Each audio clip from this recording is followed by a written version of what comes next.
Darling, அடுத்த வாரம் எனக்கு பர்த்டே. அப்படியா? இப்பவே அட்வான்ஸா வாழ்த்துறேன். Many happy returns. வெறும் வாழ்த்து மட்டும் தானே? வேற என்ன வேணும் சொல்லு. ஒரு வைர நெக்லஸ் வேணும். அவ்வளவுதானே?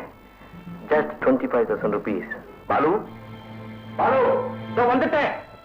பாலு, பாலு, கூப்பிட்டீங்களா? பணம் எவ்வளவு இருக்கு? பணமா? எல்லாம் செலவழிஞ்சு போச்சு. அவ்வளவுமா?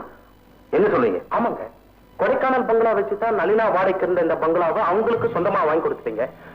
டி எஸ்டேட் பேர்ல வாங்கின கடனை வச்சுதான் இத்தனை நாளா நானும் சீக்கிரமா செலவு பண்ணிட்டு வந்தேன். அதுக்கப்புறம் அதெல்லாம் வேண்டாம். எப்படியாவது இப்ப எனக்கு பணம் வேணும். போய் நம்ம செட்டியா கூட்டிட்டு வாங்க. சரிங்க டார்லிங்.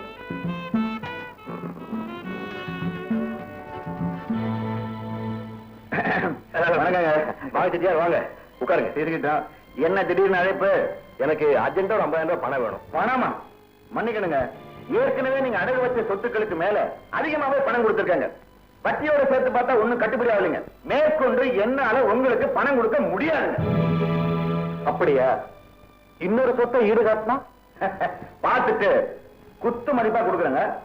ஆல்ரைட் மாப்பிள்ள, நாளைக்கு நம்ம கண்ணுப்புள்ளி எஸ்டேட் சம்பந்தப்பட்ட பத்திரங்களை எடுத்துட்டு வந்துருங்க. சரிங்க. அப்போ நானும் நாளைக்கு பணத்தோட வர்றேங்க. வர்றேங்க. இப்ப உனக்கு சந்தோஷம் தானே? அப்போ நானும் போயிட்டு வரீங்களா? அப்படிங்களா?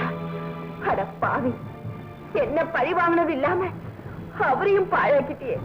இப்படியே இருந்தா இந்த எஸ்டேட்டும் போயிடுமா? அப்புறம் நீ குழந்தைய நடுத்தருவில் நிக்க வேண்டியதான். எங்களை விடுங்க, என் கணவர் தெருவில் நிக்க கூடாது. அதுக்காக நீ என்னமா செய்ய போற? பழைய அலமேலுவா மாற போறேன். பாருங்க நடக்கிறது. பணங்க இந்தாங்க.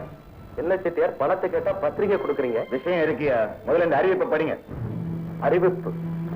கண்ணுப்புலிமேடு எஸ்டேட் முதலாளி திரு விஜய் அவர்களின் மனைவியும் அவரது ஒரே குழந்தை வேல்முருகனின் காதியனும் தாயாருமாகிய அலமேலு தெரிவித்துக் கொள்வது என்னவென்றால், என் கணவர் அனுபவித்து வரும் சொத்துக்கள் யாவும் காலம் சென்ற எனது மாமனார் திரு தர்மலிங்கம் அவர்களால் சுயாதீனமாக சம்பாதிக்கப்பட்டு உயில் மூலம் என் கணவருக்கும் அவர் சந்ததிக்கும் கொடுக்கப்பட்டவையாகும். எனவே மேற்படி சொத்துக்களில் என் மகன் வேல்முருகனுக்கும் பங்குண்டு. என் கணவர் தனக்கு சேர வேண்டிய பங்கிற்கு அதிகமாகவே பல சொத்துக்களின் மேல் கடன் வாங்கியிருப்பதால் மீதமுள்ள ஒரே சொத்தான கண்ணுப்புலிமேடு எஸ்டேட் என் மகனுக்குத்தான் சேர வேண்டியது. எனவே மேற்படி சொத்துக்களின் பேரில் எவரேனும் கடன் கொடுத்தாலோ அல்லது கிரயம் செய்தாலோ சட்டப்படி செல்லாது என்பதை இதன் மூலம் தெரிவித்துக் கொள்கிறேன். இப்படிக்கு அலமேலு விஜய். அலமேலு, அவ்வளவு துணிச்சலா உனக்கு? அவ்வளவு சொத்துக்கள் எனக்கு தான் சொந்தம். இருந்தாலும் இந்த அறிவிப்பை பார்த்த பிறகு என்னால இனிமே உங்களுக்கு பணம் கொடுக்க முடியாது. நான் சொல்றது கொஞ்சம் கேளுங்க, மன்னிக்கணுங்க. ஒரு மாசம் பொறுத்துக்குவாங்க. அதுக்குள்ள நான் கொடுத்த பணம் வட்டியும் முதலமா வரல, ஒப்பந்தப்படி நான் சொத்தை எடுத்துக்குவாங்க. அப்புறம் என் மேல வருத்தப்பட்டு பிரயோஜனம் இல்லை. நான் வரேன்.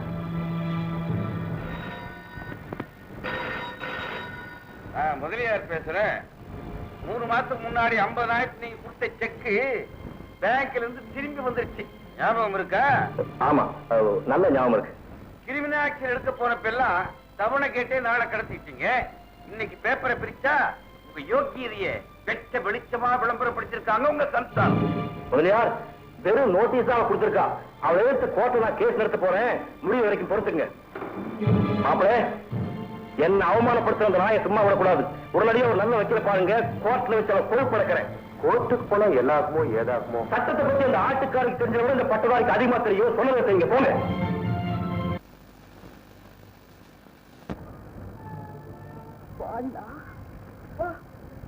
தினமும் நான் தூங்கின பிறகு வர்றதும் முழிக்கிறதுக்கு முன்னாடி போறதுமா இருக்கியே.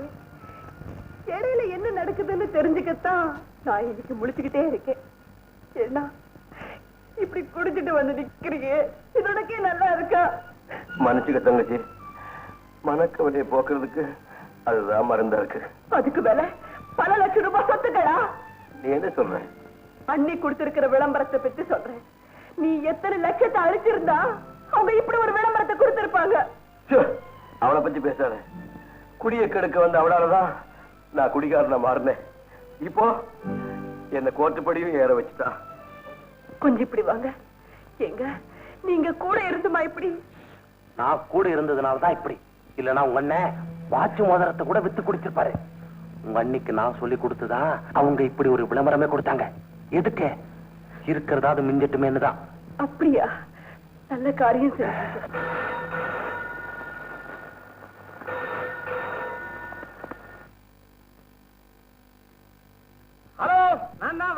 பரமாச்சாரி பேசுறேன்.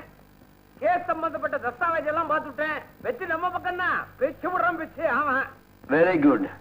ஜெயிச்சு கொடுத்துட்டீங்கன்னா நீங்க கேட்கறது கொடுக்குறேன். Don't worry. முதல்ல 3000 ரூபாய் பணத்தை கொடுத்தறப்புங்க. வக்காலத்தெல்லாம் தாக்கல் பண்ண வேண்டாமா? அனுப்பி வைக்கிறேன்.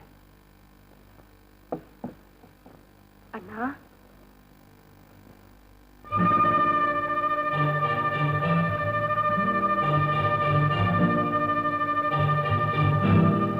என்னண்ணா நெக்லஸ் அப்படி பாக்குறேன்? இது அன்னைக்கும் எனக்கும் ஒரே நாள்ல ஒரே மாதிரி வாங்கி கொடுத்தீங்க, மறந்துட்டியா?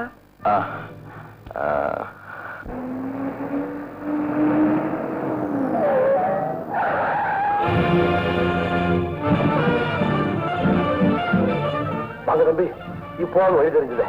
வாங்க உள்ள வந்து உட்காருங்க. வரமாட்டேன். அந்த கழுது கிட்ட நான் போட்ட நெக்லஸ் இருக்கு, அதை முதல்ல வாங்கிட்டு வாங்க. தம்பி போங்க.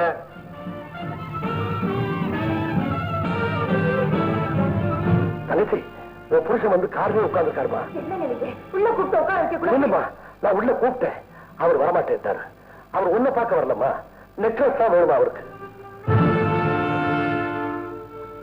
அவருக்கும் எனக்கும் இருக்கிற சம்பந்தமே கையில இருக்கிற குழந்தையும் கழுத்துல போட்ட நகையும் தான். இப்ப அதையும் கேக்குறாரா? போட்ட கையாலே வந்து எடுத்துட்டு போக சொல்லுங்க.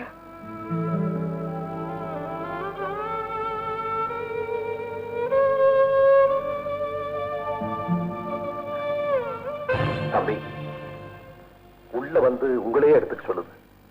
உள்ள வரவழைச்சு விட்டு போன உடம்பு ஒட்ட வைக்க பாக்குறதா? தர முடியுமா முடியாதான்னு கேட்டுவாங்க. என்னங்க ஐயா? தர முடியுமா முடியாதான்னு கேட்கிறார்.